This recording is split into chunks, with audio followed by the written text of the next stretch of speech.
I spent the last decade subjecting myself to pain and humiliation, hopefully for a good cause, which is self-improvement. And I've done this in 3 parts. So first I started with the mind, and I decided to try to get smarter by reading the entire Encyclopedia Britannica from A to Z, or more precisely from Aak to Ziviec. And here's a little image of that. And this was an amazing year. It was really a fascinating journey. It was painful at times, especially for those around me. My wife started to fine me $1 for every irrelevant fact I inserted into conversation. So it had its downsides. But after that, I decided to work on the spirit.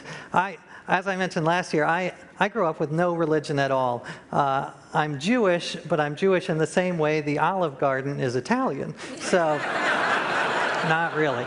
But I decided to learn about the Bible and my heritage by actually diving in and trying to live it and immerse myself in it. So I decided to follow all the rules of the Bible, and from the 10 Commandments to growing my beard, because Leviticus says you cannot shave. So this is what I looked like by the end. Thank you for that reaction. Yeah, I look a little like Moses or Ted Kaczynski. I got both of them. So there was the topiary there. And yeah, there's the sheep. Now, the final part of the trilogy was I wanted to focus on the body and try to be the healthiest person I could be, the healthiest person alive. So that's what I've been doing the last couple of years. And I just finished a couple of months ago. And I have to say thank God, because living so healthily was killing me. It was so overwhelming, because the amount of things you have to do, it's just mind-boggling. I was listening to all the experts and talking to sort of a board of medical advisors, and they were telling me all the things I had to do. I had to eat right, exercise, meditate, pet dogs, because that lowers the blood pressure. I wrote the book on a treadmill. It took me about 1,000 miles to write the book. I had to put on sunscreen. This was no small feat, because if you listen to dermatologists, they say that you should have a shot glass full of sunscreen, and you have to reapply it every 2 to 4 hours. So I think half of my book advance went into sunscreen. I was like a glazed donut for most of the year. There was the washing of hands. I had to do that properly. And my immunologist told me that I have to wipe down all of the remote controls and iPhones in my house, because those are just orgies of germs. So that took a lot of time.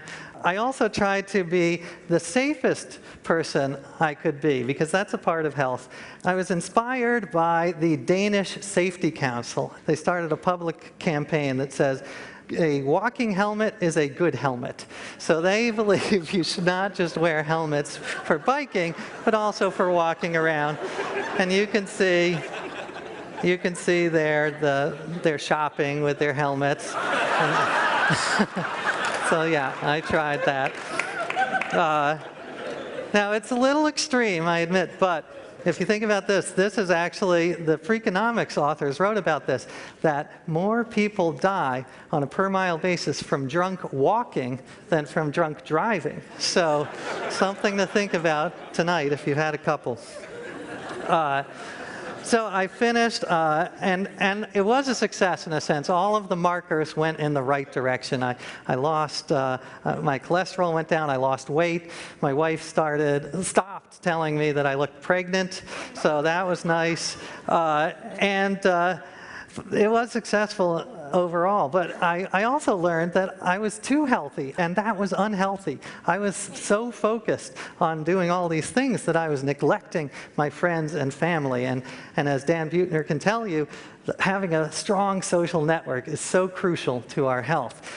So I finished, and I kind of went overboard on the week after the project was over. I went to the dark side, and I just indulged myself. It was like something out of Caligula, but without the sex part, because I have 3 young kids, so that wasn't happening. But the overeating and the overdrinking, definitely. I finally have stabilized. So now I'm back to adopting many of, not all, I don't wear a helmet anymore, but a lot of the, dozens of the healthy behaviors that I adopted during my year. It was really a life-changing project. And I, of course, don't have time to go into all of them. Let me just tell you two really quickly. The first is, and this was surprising to me, I didn't expect this to come out, but I live a much quieter life now. Because we live in such a noisy world, you know, it's so noisy. There's trains and planes and cars and Bill O'Reilly, he's very noisy. And this is a real underestimated, underappreciated health hazard. Not just because it harms our hearing, which it obviously does, but it actually initiates the fight or flight response. A loud noise will get your fight or flight response going, and this, over the years, can cause real damage, cardiovascular damage.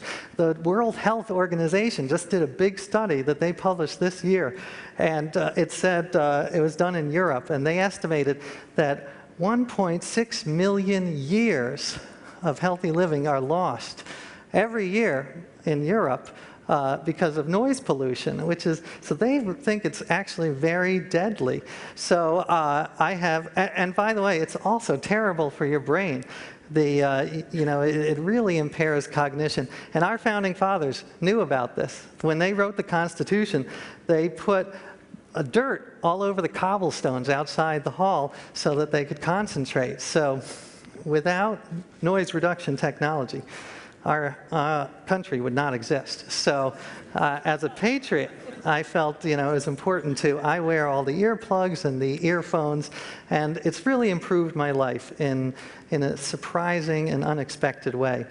And the second point I want to make, the final point, is that, and it's actually been a theme of TEDMED, that joy is so important to your health. That you cannot, none of these behaviors, very few of these behaviors will stick with me unless there's some sense of pleasure and joy in them. And just to give you one instance of this, food, you know, the junk food industry is really great at pressing our pleasure buttons and figuring out what's the most pleasurable. But I think we can use their techniques and apply them to healthy food. To give just one example, we love crunchiness, mouthfeel. So I've tried to incorporate crunchiness into a lot of my recipes, throw in some sunflower seeds, and you can almost trick yourself into thinking you're eating Doritos. And it has made me a healthier person. So that is it. The book about it comes out in April. It's called Drop Dead Healthy, and I hope that I don't get sick during the book tour. That's my greatest hope. So thank you very much.